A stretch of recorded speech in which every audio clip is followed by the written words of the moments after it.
जय भोले की हर हर महादेव बम बम भोले।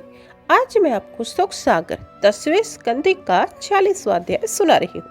नंद नंदन संदेश ले रथ पर बहे सवार, ब्रज को पूनी उद्धव चले तनक न करी अवार।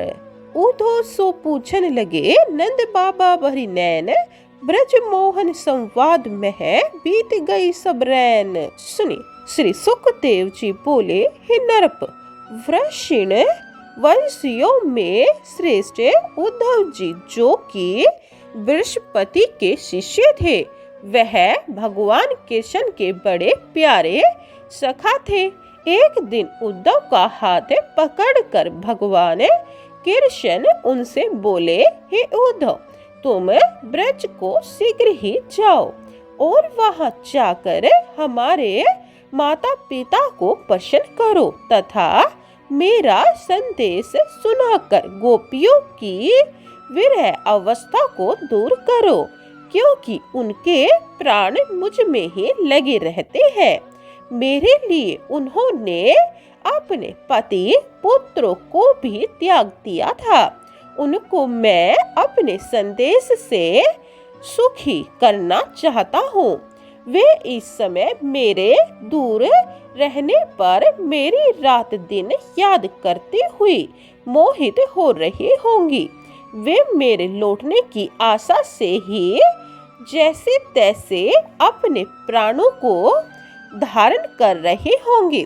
श्री सुखदेव जी बोले, हे राजन, इस प्रकार हरि भगवान से आज्ञा पाकर उद्धव जी सूर्य अस्त समय पर जंगल से लौटते हुए पशुओं के खुरों की रज से ढके हुए ब्रज में पहुँचे।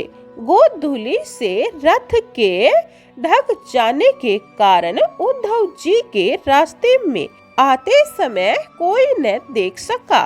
उद्धव जी ब्रज में जाकर क्या देखते हैं कि ऋतुमती गायों के लिए मत वाले बिजार यानी सांड आपस में लड़ रहे हैं। बछड़ों के पीछे दौड़ती हुई गायों के रंभाने का शब्द हो रहा है। कहीं कहीं बछड़े उछल कूद कर रहे हैं। लिपे पुते ब्रजवासियों के घर बड़े सुशोभित हो रहे हैं।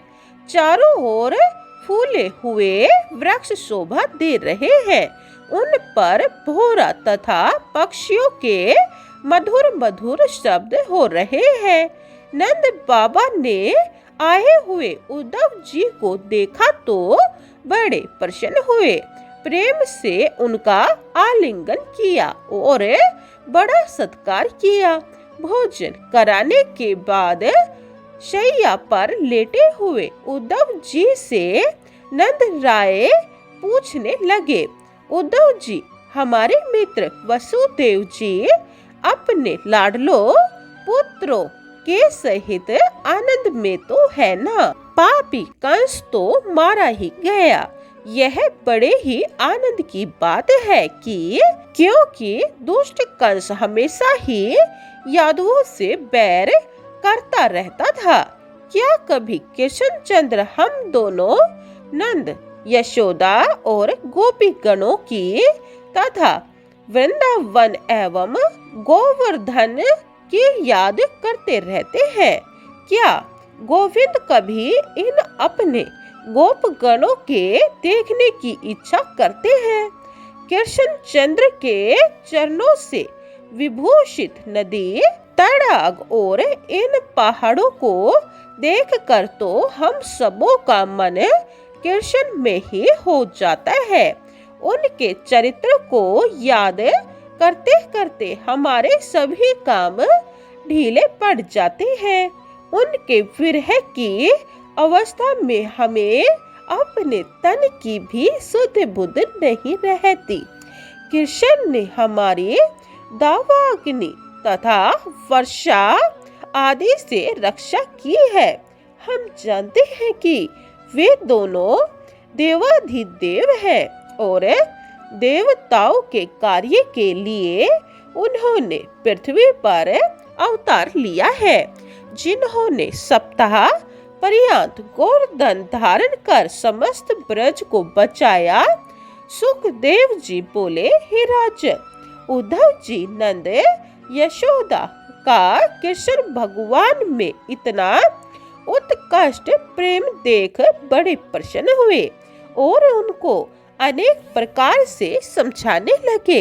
यशोदा तथा नंद बाबा याद करके आंसू गिरने लगे।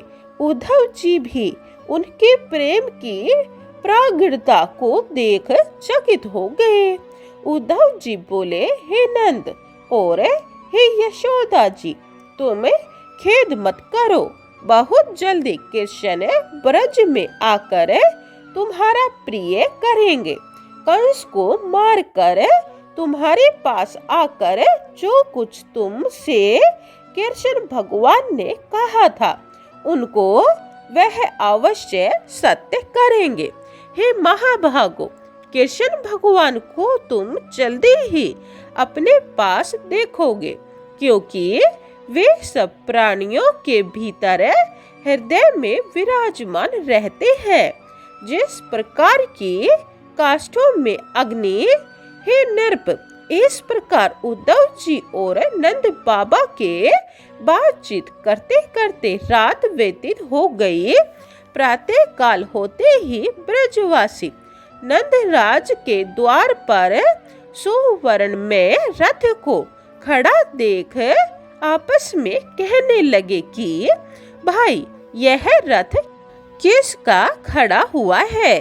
गोपियां उस रथ को देखकर बोली कि जो कंस के काम सिद्ध करने को यहाँ आकर कृष्ण को ले गया था, कहीं वही अक्रूर तो फिर नहीं आया है।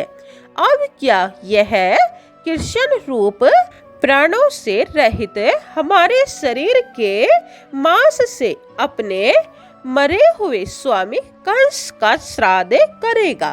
अब यहाँ फिर क्यों आया है? इस तरह गोपियां कह ही रही थी कि उद्धव जी नित्य कर्म से निवृत्त हो यमुना तट से लौट आए। बोलिए कृष्ण भगवान की जय। 46वां अध्याय समाप्तम। जय भोले की 47वां अध्याय यह आप दूसरी वीडियो में सुने। जय भोले की। हर हर महादेव। बम बम भोले।